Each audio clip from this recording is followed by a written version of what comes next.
Hey, Matt here, and welcome to Mob Street. Tonight I am out here with both of my TW200s, and this video is going to be my 2-year anniversary report on the TW200.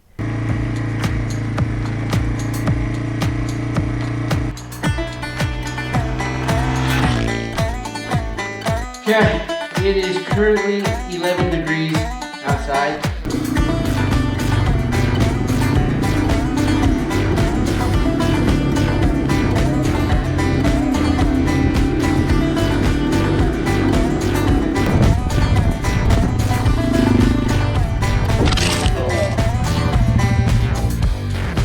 All right, so first off, I bought my 2019 in, well, let's see, March of 2019. And I bought this one brand new off the showroom floor. I had known about the TWs for quite a while. So being a motorcycle mechanic, I had worked on a couple of them. I had done a few different things for buddies that had the bike, and I really liked them. I love the look of them. I love the fat tires. I love the feel of them. I love the really low seat height on them. I just really enjoyed the bike and thought, you know what, one day I'm gonna have one of those. Another reason I wanted it was because with my kids, I could throw them on there, we could cruise around the yard, we could cruise around town. It's extremely easy to handle, and since then, I now use it for riding around the yard with my kids while they're on their dirt bikes. I'll follow them around on this. We'll just hop on, me and my wife will just go cruise around town for a little bit. You know, it's easy to ride, it's very welcoming, and it's just a fun little bike. So much so that almost 2 years after buying this one, we bought that one as well. Another great thing about it is it's easy enough for my wife to ride also. She can hop on, she feels comfortable on the bike, she can take the kids for a ride, she can cruise around town. And now with both of them, we can both take a kid, the other kids can ride the dirt bikes, and we can go for a family ride. We've had a ton of fun with it. We've taken it all over the place. The 2019 has just under 3,000 miles on it.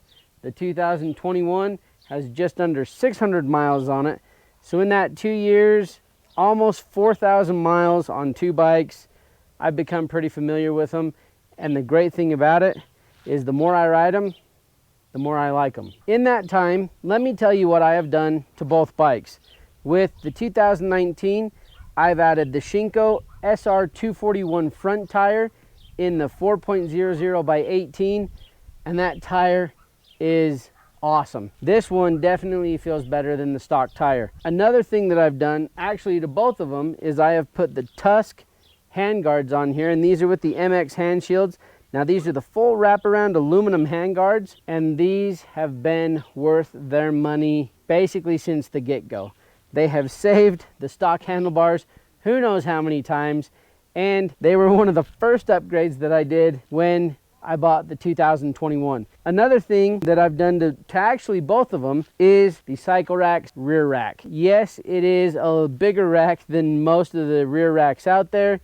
It does cost a little bit more. It has paid for itself as well. The handguards up front and the rear rack in the back have saved everything so far on the bike. And another great thing about it is with the way that it mounts, if you're riding two up with a passenger, it doesn't hinder the passenger at all. My wife really likes having it back there because it gives her something sturdy to hold on to. So that's good news. Another upgrade that I've done to actually the same upgrade to both has been the Ricochet skid plate.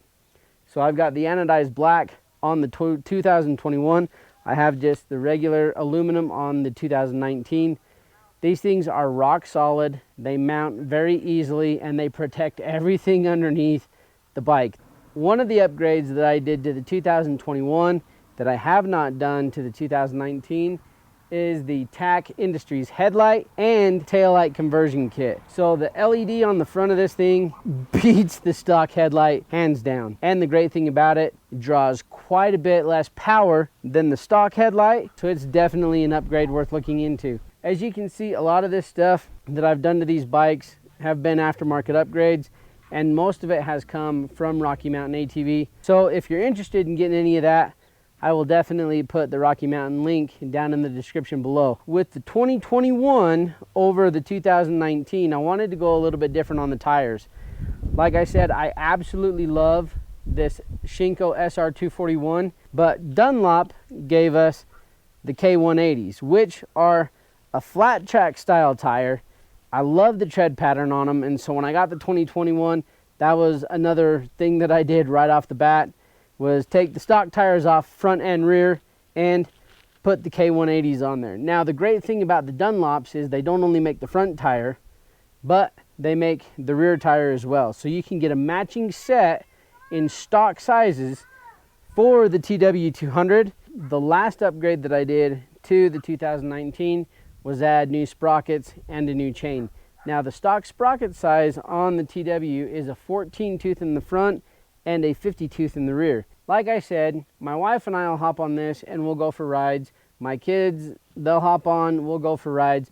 So normally I'm riding with 2 people on the TW when I'm around the house or just around town. Just adding that 52 tooth rear sprocket on here, I wanted to see if it was gonna make a big difference. And I've been extremely happy with it. Or I can still go at speed with the bike, but just those 2 extra teeth give me that just a little bit more grunt to get up and go wherever. And I haven't had any issues taking anybody up any of the hills, up any of the trails, up anything with that 52 tooth sprockets. If you're gonna be getting the bike just to putt around on and just go up in the hills and up on the trails, I definitely recommend that 52 tooth sprocket. The 2021 still has the stock setup on it, and that's one thing that I actually have found that I'm not the biggest fan of on the TW. The stock chain wears and stretches so fast. So that's one upgrade you'll probably want to look into later on, is sprockets and a chain. The last thing that I've done to the 2021 that I have not yet done to the 2019, the Tusk 30mm handlebar risers. I don't know why I have not done that to this bike yet, but I haven't. But on the 2021, even just that little 30mm on the handlebars, just ergonomics wise, it just feels so much better than the stock setup. So I have a pair for the 2019 that I'm gonna install. So I'll have the best of both worlds. If you haven't figured out throughout this whole little bit yet whether or not the TW has been awesome over the last 2 years, it has been a blast. It's the bike that I find myself going to the most. I've got my Harley in there as well. Just to putt around town, just to cruise up into the trails, I find myself riding this quite a bit more, and I love every time I hop on it. It's welcoming, it's fun, it's just a good time to be on. My wife can hop on one, I can hop on one, we can cruise together. We can both hop on the same one and go cruise around. I can take my kids, we can ride through, you know, the yard together, whatever it may be. It is definitely a good addition so far. I've been extremely happy with it. 2-year review, it's worth getting one if you're thinking about it. They're durable, they're simple to work on, they're simplistic, no frills, no gimmicks, no BS, none of that. It's just you and the bike, and that's the way it should be. So I hope you found this video informative. If there's any questions or comments, make sure to put those down below. Yeah, so I think that's pretty much it. We'll call it there. I'm Matt. This is my 2019 and my 2021 TW200. This is the 2-year anniversary / review. Definitely worth getting. So we'll leave it at that. I'm Matt. This is Mob Street, and thanks for watching.